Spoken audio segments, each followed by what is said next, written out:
தாய் வீடு பிப்ரவரி 2026. 11 வயதினருக்கும் உங்களுக்கும் இடையே. பாகம் 10.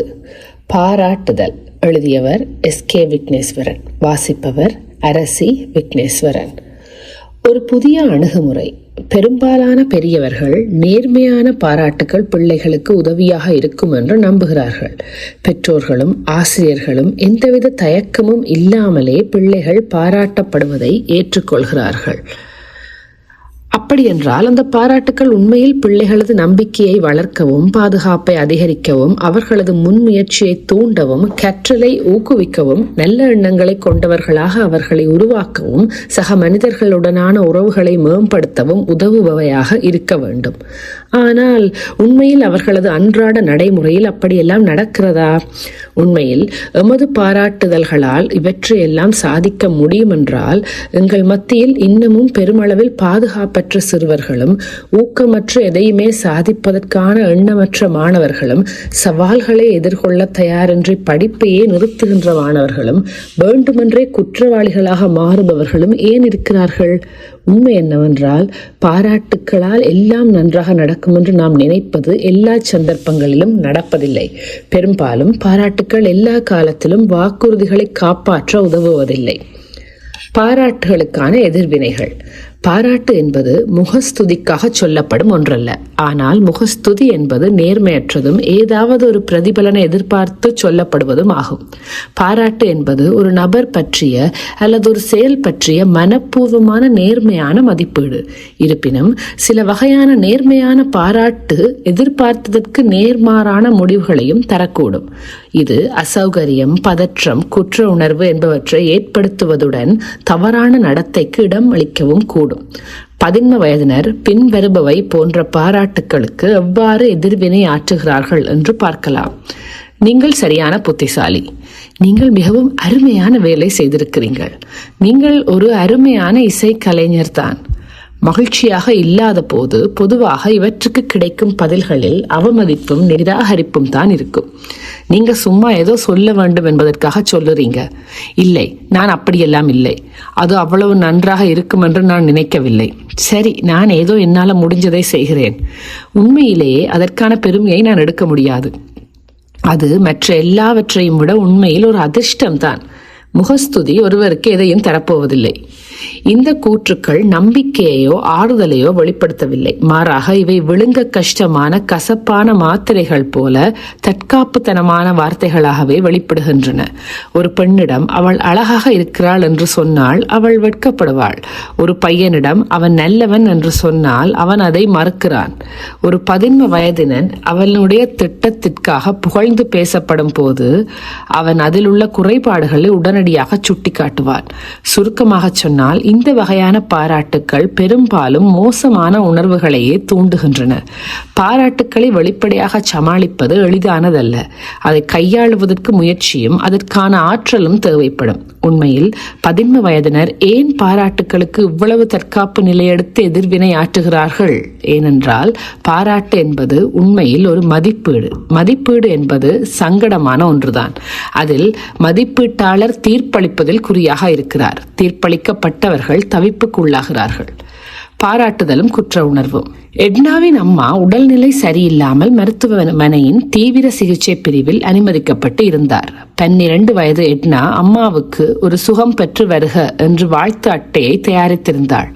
அதில் ஒரு ஆஸ்பிரின் மாத்திரையும், ஒரு நாணய குற்றியும், ரோஜா மலரின் ஓர் இதழும் அழகாக ஒட்டப்பட்டிருந்தன. அதில் அவள் இவ்வாறு வாழ்த்து எழுதியிருந்தாள்: உங்களுக்கு ஆரோக்கியம் கிடைக்க வாழ்த்துகிறேன். உங்களுக்கு செல்வம் கிடைக்க வாழ்த்துகிறேன். உங்களுக்கு மகிழ்ச்சி கிடைக்க வாழ்த்துகிறேன்.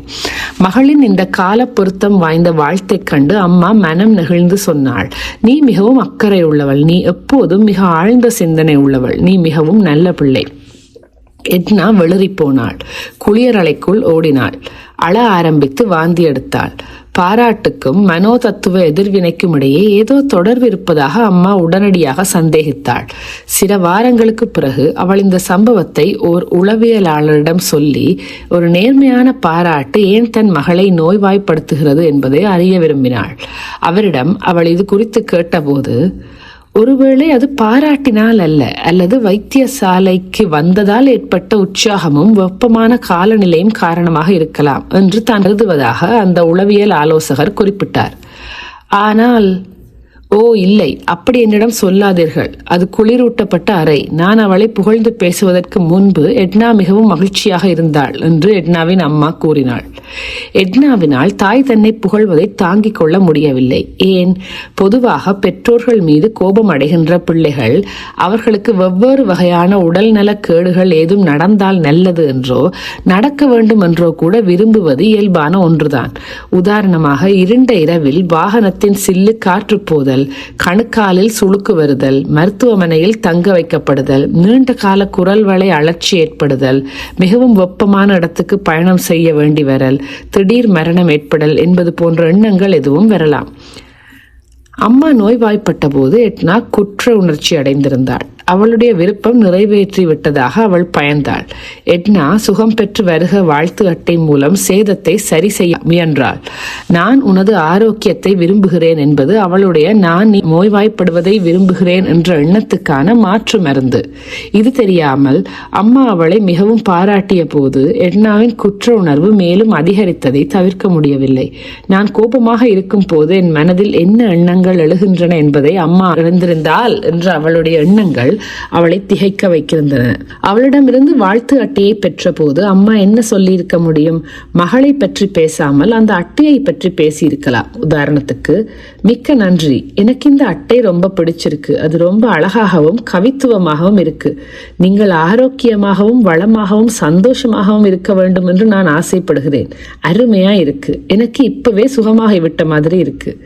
எட்னா மிகவும் சந்தோஷப்பட்டிருப்பாள். பாராட்டுதலும் ஊக்குவித்தலும். 13 வயது எமிலி ஒரு கவிதை எழுதினாள். நீங்கள் ஒரு நல்ல கவிஞர் எமிலி, நான் அப்படித்தான் இருக்க விரும்புகிறேன். ஆனால் உண்மையில் நான் அப்படி இல்லை என்று எனக்கு தெரியும். நீங்கள் அப்படி சொல்கிறீர்களா? இல்லை, நீங்கள் திறமைசாலி. எமிலி, நான் ஒரு எமிலி டிக்கின்சன் இல்லை. நான் ஒருபோதும் அப்படி இருக்க போவதில்லை. ஆசிரியர், அது சரிதான், ஆனால் நீங்கள் உங்கள் வயதுக்கு ஏற்றவர். எமிலி, துரதிருஷ்டவசமாக. தனது நேர்மையான பாராட்டு ஏன் அவளுக்கு இவ்வளவு எதிர்ப்பையும் அவநம்பிக்கையையும் ஏற்படுத்துகிறது என்று ஆசிரியர் ஆச்சரியப்பட்டார். நீங்கள் ஒரு சிறந்த கவிஞர் என்று ஒரு இளம் பெண்ணிடம் கூறுவது அவளை பயமூட்டுவதாக இருக்கிறது. அது அவளை அனைத்து சிறந்த கவிஞர்களுடனும் உயிருள்ள இறந்து போய்விட்ட கவிஞர்களுடனும் போட்டியிட வைக்கிறது. லாங்ஃபெலோ, ஃப்ராஸ்ட், பைரன், ஷெல்லி, கீட்ஸ் போன்றவர்களது பாடல் வரிகளை என்னால் ஒருபோதும் எழுத முடியாது. E.B. பிரவுனிங் போன்ற போர்த்துகீசியர்களின் சொனட்டுகள் அல்லது விட்மந்த் எழுதியது போன்ற புல்லிலைகள் போன்ற பாடல் வரிகளை என்னால் ஒருபோதும் எழுத முடியாது என்று அவள் எண்ணக்கூடும். எமிலியின் ஆசிரியருக்கான அறிவுரை இதுதான்: கவிஞரை அல்ல, கவிதையை பாராட்டுங்கள். 13 வயது எலியட் ஒரு தென்றல் வீசும் வசந்த கால கவிதையை எழுதிய போது அவனது ஆசிரியர் கூறினார், உனது கவிதை எனக்கு பிடிச்சிருக்கு எலியட். ஒரு வசந்த கால காலையில் என் இதயத்தில் மகிழ்ச்சி சிரிப்பு என்ற உனது வரிகளை படித்த போது என் சொந்த இதயத்தில் மகிழ்ச்சி புன்னகை மலர்ந்தது என்று சொன்னதும் எலியட் மகிழ்ச்சி அடைந்தான். அவன் கண்கள் பிரகாசிக்க பொங்கி எழுந்தான். அவன் தனது எதிர்கால அபிலாஷிகளை பற்றி பேசினான். திருப்தி அடைந்து ஊக்கமளித்தார் ஆசிரியர். அவர் எலியட்டை சிறந்தவர் அல்லது அற்புதம் என்று அழைக்கவில்லை. ஆனால் அவர் அவனை அப்படி உணர வைத்தார். அவர் அவனை பாராட்டவில்லை. பதிலாக அவர் அவனது கவிதைக்கு நன்றி தெரிவித்தார். அவர் அவனது வரிகளை மேற்கோள் காட்டி தன் மீது அவை ஏற்படுத்திய தாக்கத்தை பற்றி பேசினார். இதனால் அவருடைய பாராட்டு நம்பகரமானதாக மாறியது. அவருடைய செய்தி சக்தி வாய்ந்ததாக இருந்தது. ஃப்ராஸ்ட் அல்லது பைரன் அல்லது வேறு எந்த கவிஞரும் என்னை மகிழ்ச்சியுடன் சிரிக்க வைத்ததில்லை. நீதான் அதை செய்திருக்கிறாய். எலியட் இப்படி ஒரு முடிவுக்கு வந்திருக்கலாம். என் கவிதை மக்களை மகிழ்ச்சியாகவோ சோகமாகவோ ஏக்கத்தை வெளிப்படுத்துவதாகவோ இருக்கும் வகையில் என்னால் எழுத முடியும். அவனை தொடர்ந்து எழுத வைப்பதற்கு போதுமான ஒரு உந்துதல் இது. பாராட்டு ஆக்கப்பூர்வமானதும் அழிவுகரமானதும். பாராட்டும் கூட விமர்சனத்தை போலவே அழிவுகரமானதாகவும் இருக்கலாம். நீங்கள் எப்போதுமே மிகவும் நல்லவர்தான் என்றோ, நீங்கள் எப்போதுமே மிகவும் தாராள மனப்பான்மை கொண்டவர் அல்லது நீங்கள் எப்போதுமே நல்ல நேர்மையான ஒருவர் என்பது போன்ற பாராட்டுக்கள் பதட்டத்தை உருவாக்குபவை. அவை சாத்தியமற்றதை செய்ய வேண்டிய கட்டாயத்துக்குள் ஒருவரை ஆழ்த்தி விடுகின்றன. நடைமுறையில் எந்த ஒருவரும் எல்லா நேரங்களிலும் நல்ல நல்லவராகவும் தாராள மனப்பான்மை கொண்டவராகவும் அக்கறை உள்ளவராகவும் இருக்க முடியாது. ஏனென்றால் அது மனித இயல்பு அல்ல. கல்லூரி ஒன்றில் சேர்வதற்காக 18 வயதான விண்ணப்பதாரி ஒருவர் தனது பலங்களை இவ்வாறு பட்டியலிட்டார். சில நேரங்களில் நான் விழிப்புடனும் துணிச்சலுடனும் புத்திசாலியாகவும் விடாமுயற்சியுடனும் திறமையானவராகவும் நட்பாகவும் கருணையுடனும் உதவியாகவும் மகிழ்ச்சியுடனும் கனிவாகவும் விசுவாசமாகவும் தேர்ச்சி பெற்றவராகவும் நேர்த்தியாகவும் கீழ்ப்படிதலுடனும் கண்ணியமானகவும் சமயோசிதமாகவும் நிதானமாகவும் நம்பிக்கைக்கு உரியவராகவும் பயனுள்ளவராகவும் விழிப்புள்ளவராகவும் ஆரோக்கியமாகவும் ஆர்வத்துடனும் இருப்பேன். விண்ணப்ப படிவத்தில் உங்கள் தனிப்பட்ட பலவீனங்களை பட்டியலிடுங்கள் என்று கூறப்பட்ட இடத்தில் அவர் இப்படி எழுதினார்: சில நேரங்களில் நான் இவை ஏதும் அற்றவராக இருப்பேன். ஆளுமை அல்லது குணத்தை மதிப்பிடும் வகையிலான பாராட்டு விரும்பத்தகாதது மட்டுமல்ல, பாதுகாப்பற்றதும் கூட. முயற்சிகளை, சாதனைகளை, உணர்வுகளை விவரிக்கும் பாராட்டு உதவியாகவும் பாதுகாப்பாகவும் இருக்கும். 16 வயது எரிக் முற்றத்தை சுத்தம் செய்யும் ஒரு மனிதரின் வேலையை செய்தார். அவர் புல்வெளியை வெட்டினார், கொட்டுண்ட இலைகளை கூட்டினார், மரங்களுக்கு நீர் தெளித்தார். அவரது தந்தை இதனால் ஈர்க்கப்பட்டு அவரை திறம்பட பாராட்டினார். அவர் முற்றத்தை பார்த்து அதை இவ்வாறு விவரித்தார்: முற்றம் ஒரு தோட்டம் போல் தெரிகிறது. அவமதிக்கும் பாராட்டு. ரொட் இவ்வாறு கூறுகிறார்: என் அப்பா ஒரு தந்திரசாலி. அவர் என்னை கையாள உளவியலை பயன்படுத்துகிறார். அவர் எனக்கு நரகத்தை தர விரும்பும் போதெல்லாம் முதலில் என்னை அதற்கேற்ப உருவாக்குகிறார். அவர் எனக்கு ஒரு உளவியல் சாண்ட்விச்சை கொடுக்கிறார். 2 புகழ்ச்சி துண்டுகள், அவற்றுக்கு இடையில் ஒரு குற்றச்சாட்டு. நீ எல்லா பாடங்களிலும் நன்றாக செய்கிறாய், ஆனால் ஸ்பானிஷ் மொழியில் நீ சறுக்கி விடுகிறாய். அதற்கு எந்த சாக்கு போக்கும் சொல்வதற்கு இல்லை. தவிரவும் அதை என்னால் பொறுத்து கொள்ளவும் முடியாது. நீ நல்ல வேலைகளை தொடர்ந்து செய் மகன். நான் உன்னையிற்று பெருமைப்படுகிறேன் என்பது உனக்கு தெரியும்.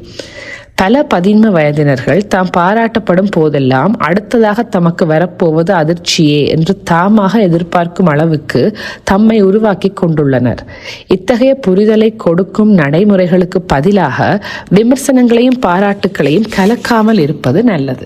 கலப்பற்ற நேர்மையான விமர்சனமும் சரி, நேர்மையான பாராட்டும் சரி, எளிதானவை மட்டுமல்ல, மிக குறைந்த அளவிலான குழப்பங்களை கொண்டவையும் கூட. விளக்குங்கள், மதிப்பிடாதீர்கள். பாராட்டுக்குரிய இந்த புதிய அணுகுமுறையின் முக்கிய குறிக்கோள்: விவரியுங்கள், மதிப்பீடு செய்யாதீர்கள். நிகழ்வுகளை கையாளுங்கள், ஆளுமைகளை மதிப்பிடாதீர்கள். உணர்வுகளை விவரியுங்கள், குணத்தை மதிப்பிடாதீர்கள். சாதனையின் யதார்த்தமான விபரத்தை கொடுங்கள், சம்பந்தப்பட்ட நபரை மகிமைப்படுத்த முயலாதீர்கள் என்பதுதான். நேரடியான சூழிய ஒளியைப் போலவே ஆளுமையின் நேரடி புகழ்ச்சியும் சங்கடப்படுத்தவும் குருடாக்கவும் செய்கிறது. ஒரு இளைஞருக்கு தான் சிறந்தவன், அற்புதமான தாராள மனப்பான்மை கொண்ட ஒருவன், பணிவானவன் என்று பிறர் சொல்ல கேட்பது சங்கடமாக இருக்கலாம். அதை மறுக்க வேண்டிய கட்டாயத்தில் தான் இருப்பதாக அவர் உணர்கிறார். உண்மையில் அவர் இந்த புகழ்ச்சியின் ஒரு பகுதியையாவது தான் மறுக்க வேண்டும் என்று மற்றவர்களால் எதிர்பார்க்கப்படுவதாகவே உணர்கிறார். அத்தகைய ஒரு புகழ்ச்சியை பகிரங்கமாக ஏற்றுக்கொள்வது என்பது சம்பந்தப்பட்ட மனிதருக்கு ஒரு சமூக பேரழிவு போன்று கடுமையானது. நன்றி பட்ரிசியா மாமி, நான் ஒரு அற்புதமானவன் என்ற உங்கள் கருத்தை ஏற்றுக்கொள்கிறேன் என தனிப்பட்ட முறையில் கூட அவர் அத்தகைய புகழை பயன்படுத்த முடியாது. அவர் தனக்குத்தானே நேர்மையாக நான் அற்புதமானவர் இல்லையா, நான் நல்லவர், வலிமையானவர், தாராள மனப்பான்மை கொண்டவர், பணிவானவர் என்று சொல்லிக் கொள்ளவும் முடியாது. உண்மையில் அவர் புகழ்ச்சியை நிராகரிப்பது மட்டுமல்லாமல் மதிப்பீட்டாளர்களை பற்றியும் இவ்வாறு பரிசீலனை செய்யலாம். என்னை மிகவும் பெரியவர் என்று நினைக்கும் அவர்கள் நிச்சயமாக அவ்வளவு புத்திசாலிகளாக இருக்க முடியாது. பாராட்டும் சுயமரியாதையும். மதிப்பீட்டு அடிப்படையிலான பாராட்டுக்கு மாறாக விவரிக்கப்பட்டு வழங்கப்படும் அங்கீகாரம் யதார்த்தமான சுயமரியாதைக்கு வழிவகுக்கும். பாராட்டு 2 பகுதிகளை கொண்டுள்ளது. ஒன்று நமது வார்த்தைகள், மற்றது 15 வயதினரின் முடிவுகள். உண்மையான அர்த்தத்தில் பாராட்டு என்பது நாம் பேசிய பிறகு அவர்கள் தனக்குத்தானே என்ன சொல்கிறார் என்பதுதான். நமது வார்த்தைகள் அவரது வேலைகள், முயற்சிகள், சாதனைகள், பரிசீலனைகள் அல்லது படைப்புகள் பற்றிய நமது விருப்பம் என்ன என்பதையும் எவற்றை நாம் பாராட்டுகிறோம் என்பதையும் தெளிவாக விவரிக்க வேண்டும். ஒரு குறிப்பிட்ட நிகழ்வு பற்றி நாம் நமது குறிப்பிட்ட உணர்வுகளை விவரிக்கிறோம். அவர் தனது ஆளுமை, தனது குணவியல்பு என்பவை பற்றிய பொதுவான முடிவுகளை எடுக்கிறார். நமது கூற்றுக்கள் யதார்த்தமானதாகவும் ஆதரவானதாகவும் இருக்கும் போது அவரது அனுமானங்களும் நேர்மறையானவையாகவும் ஆக்கப்பூர்வமானவையாகவும் இருக்கும். சில எடுத்துக்காட்டுகள். பயனுள்ள பாராட்டு, விபரமானது. காரை கழுவியதற்கு நன்றி, மீண்டும் புதிய கார் போல் தெரிகிறது. சாத்தியமான அனுமானம், நான் ஒரு நல்ல வேலை செய்திருக்கிறேன், நான் மிகவும் திறமையானவன் தான். தந்தை மகிழ்ச்சி அடைந்திருக்கிறார். பயனற்ற பாராட்டு, மதிப்பீடு, நீங்கள் மிகவும் அற்புதமானவர், நீங்கள் மிகவும் நன்றாக கார் கழுவக்கூடியவர், உங்கள் உதவி இல்லாமல் இருந்தால் நான் என்ன செய்திருப்பேன் என்று எனக்கு தெரியவில்லை.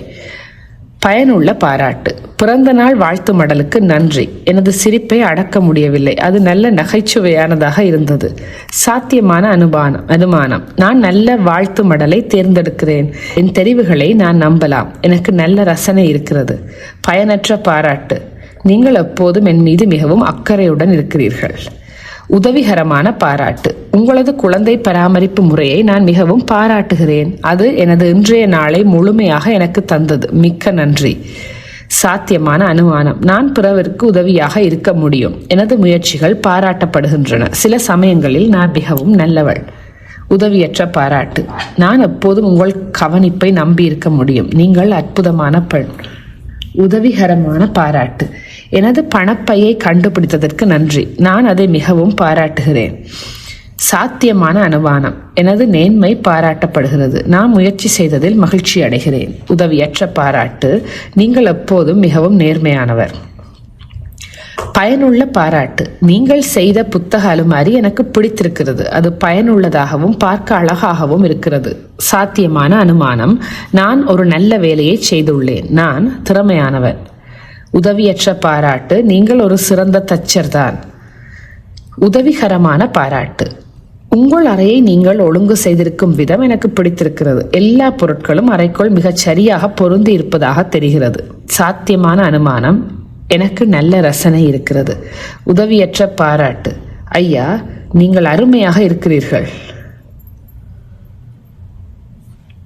உதவிகரமான பாராட்டு, உங்கள் கட்டுரை எனக்கு பிடித்திருக்கிறது, இது எனக்கு பல புதிய சிந்தனைகளை தந்தது. சாத்தியமான அனுமானம், நான் அசல் எழுத்தாளனாக இருக்க முடியும். உதவியற்ற பாராட்டு, நீங்கள் ஒரு நல்ல எழுத்தாளர், நிச்சயமாக உங்கள் எழுத்து பிழையில் முன்னேற்றம் தேவை. பயனுள்ள பாராட்டு, உங்கள் கவிதை என்னை மீண்டும் இளமையாக உணர வைத்தது, அது மிகவும் துடிப்பாக இருந்ததுடன் காட்சிகளை கண்முன் நிறுத்துகிறது. சாத்தியமான அனுமானம், எனது கவிதை வரிகள் தாக்கத்தை ஏற்படுத்துகின்றன, எனக்கு திறமை இருக்கிறது. உதவியற்ற பாராட்டு, நீங்கள் ஒரு அற்புதமான கவிஞர். பயனுள்ள பாராட்டு, இன்றிரவு நீங்கள் பாத்திரங்களை கழுவியதற்கு மிக்க நன்றி, அங்கு கழுவுவதற்கு நிறைய பாத்திரங்கள் இருந்தன, நான் மிகவும் களைத்து போயிருந்தேன். சாத்தியமான அனுமானம், நான் உதவியாக இருக்க முடியும், நான் பாராட்டப்படுகிறேன். உதவியற்ற பாராட்டு, பாத்திரங்கள் கழுவுவதில் நீங்கள் ஒரு அற்புதமான ஆள்தான். பயனுள்ள பாராட்டு, உங்கள் பாடல் எங்களை எழுந்து நடனமாட தூண்டியது, என் நாற்காலியில் என்னால் உட்கார்ந்திருக்க முடியவில்லை. சாத்தியமான அனுமானம், எனது பாடல்கள் மக்கள் மீது ஒரு தாக்கத்தை ஏற்படுத்துகிறது, எனது பாடல் அவர்களது இதயத்தை தொடுகிறது, எனக்கு மக்களுக்காக பங்களிப்பதற்கு ஏதாவது ஒன்று இருக்கிறது. உதவியற்ற பாராட்டு, நீங்கள் ஒரு சிறந்த பாடகர். எங்களது விவரமான பாராட்டுகளும் 11 வயதினரின் நேர்மறையான அனுமானங்களும் மன ஆரோக்கியத்தை வளப்படுத்தும் தொகுதிகள். எங்கள் செய்திகளில் இருந்து அவர்கள் முடிவுகளை எடுக்கிறார்கள். நான் விரும்பப்படுகிறேன், நான் பாராட்டப்படுகிறேன், நான் மதிக்கப்படுகிறேன், நான் ஒரு திறமைசாலி என்ற முடிவுகளை அவர் மீண்டும் மீண்டும் அமைதியாக தனக்கு தானே சொல்லிக் கொள்ளலாம். உள்ளுக்குள் திரும்ப திரும்ப சொல்லப்படும் இத்தகைய மௌன கூற்றுக்கள் ஒரு நபர் தன்னை பற்றியும் உலகத்தை பற்றியும் கொண்டிருக்கும் அபிப்பிராயங்களை பெருமளவில் தீர்மானிக்கின்றன.